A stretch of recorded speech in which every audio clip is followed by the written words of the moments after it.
Prime Minister Abiy Ahmed was sworn into office in April 2018.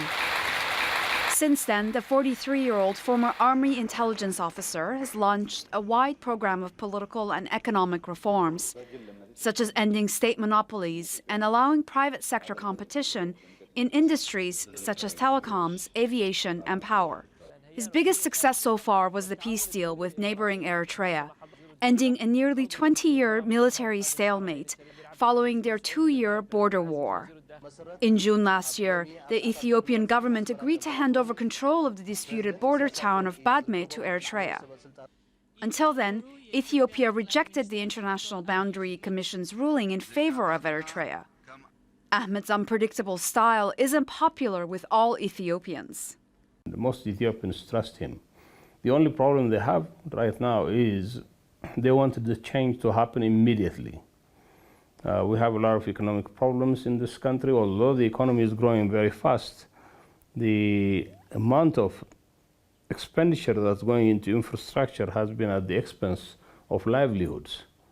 He played a central role in the violent fight against illegal land-grabbing activities in the Oromia region 4 years ago. The government stopped a controversial scheme in 2016, but disputes continued and resulted in people being killed. That fight is seen by many as boosting Ahmed's political career. He's from the Oromo tribe, Ethiopia's largest ethnic group, which spearheaded the protests that forced his predecessor to resign. An assassination attempt 2 years ago failed to stop his development plans for Ethiopia.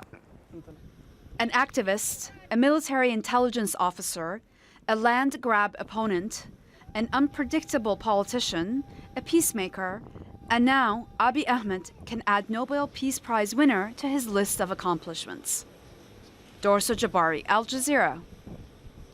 Let's bring in Hallelujah Luli. He's a political analyst and head of Ethiopian Foreign Relations Strategic Studies. That's a political think tank. Thanks for speaking to us on the News Hour. I think I know the answer to this question, but just give me your initial reaction to this win.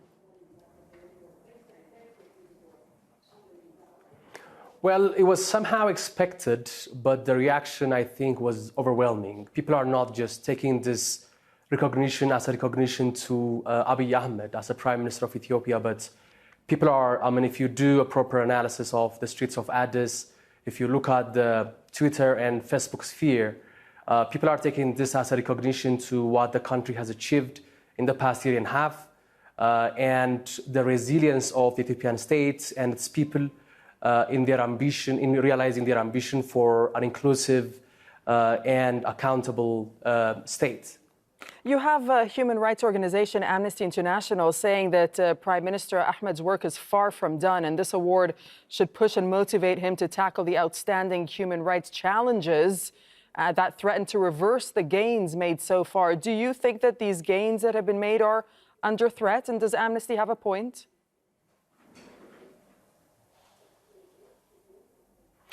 The Ethiopian state has a very long history of authoritarianism, and a transition to democratization is going to be a very bumpy one, and it's a recognition that Abiy Ahmed has made at different occasions.